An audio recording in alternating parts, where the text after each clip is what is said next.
When I was thinking about this video, I thought that it would be very easy and short, like make like this and you will be happy and good to go.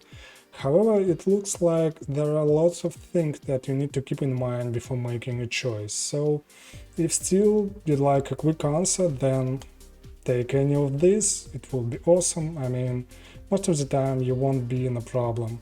However, if you'd like to get more information about their pros and cons and their drawbacks and be confident which one to choose, then keep watching this video. And by the way, all of the source code is available at GitHub, so you can find the link in the description below.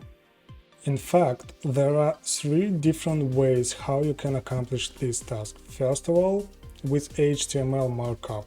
The second one is by using JavaScript and executing some scripts on the user browser side. And the third one by using server status codes like 301 and 302. It gives the browser information that the page is available under another link and the user has to be redirected. And if you are curious which one to choose, well, as you might know, the answer is it depends. As I said, the first solution which you can use is with HTML and meta. And as you can see, we have a content property, and this number is used to specify how many seconds you need to wait to be redirected. And here is the URL, I mean the link that will be opened. So let's check how this works. We open it here. Here you can see a message and a special link, and then you will be redirected. What is great about this solution is that, as you can see, the JavaScript on my browser is disabled, but still I was able to be redirected. So it is very important to keep in mind about your users and whether the JavaScript can be disabled on their side.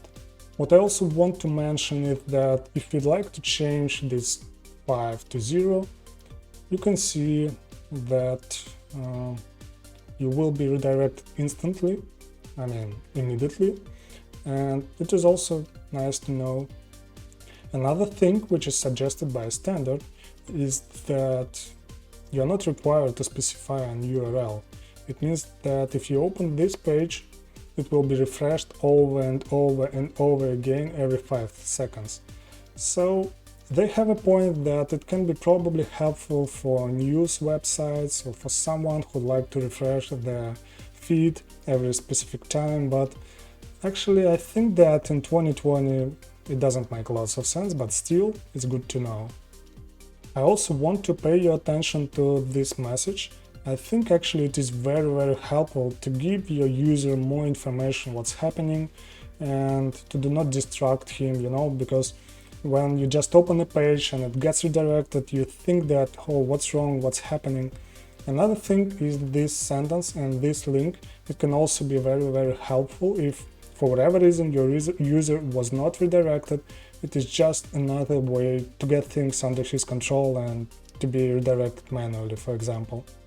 And the next approach is by using JavaScript. And I can say you that actually there are a vast majority of different ways how you can do this task with JavaScript.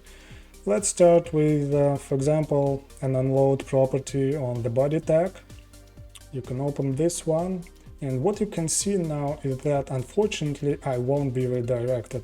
And as I said you before, my JavaScript is disabled, so let's enable it and refresh the page, and this works. Another thing which you can try is just specify this script block in the head of your document and just change this property. So you can open and take a look how it works, and again it works as expected. So let's talk a little bit about methods that are available for you. For example, as I said, you can change this property, or you can also use these 2 methods. One of them is replace, for example. Let's take a look how it works. We start, and you can see a button. So if you click this button, you can see that we were redirected, and this is fine, but the back button is not available. And this is probably the main difference between the method replace and the sign. So, for example, if you open a sign, you can see again that we should have a button, and if we click it, it means that our back button is still available. So we can go back, and replace just removes information from your previous page, from the history of your visits. So you need to keep in mind which behavior is more appropriate for you. And talking about which one to use, href or assign, I think it is difficult to answer, but still, my personal opinion is that when you use assign, it looks like something is happening behind it. So when I change the value of the property, I do not expect that my window will be changed. And in this case, I think that assign is a little bit more appropriate. And again, keeping in mind that you might like to test your code. Again, when you use assign method, you can check it more easily than you check that the property was changed. But still, I don't think it makes lots of sense. However, if you'd like to post a comment that href is more performant than assign, I'd like to show you this comment, and actually I agree with him that, guys, we are not redirecting our user over and over again in the web, so I think it is not so relevant. So you can choose which one you'd like, actually, it is all about your preferences. And by the way, if you still want to use the JavaScript scenario with some timeout, you can use the set timeout function. So you can open the page, 5, 4, 3, 2, 1, and we should be redirected. Okay, it works. And the last method for today is by using server redirects. And actually I would say that this one is my favorite, and again it is also even recommended by a standard.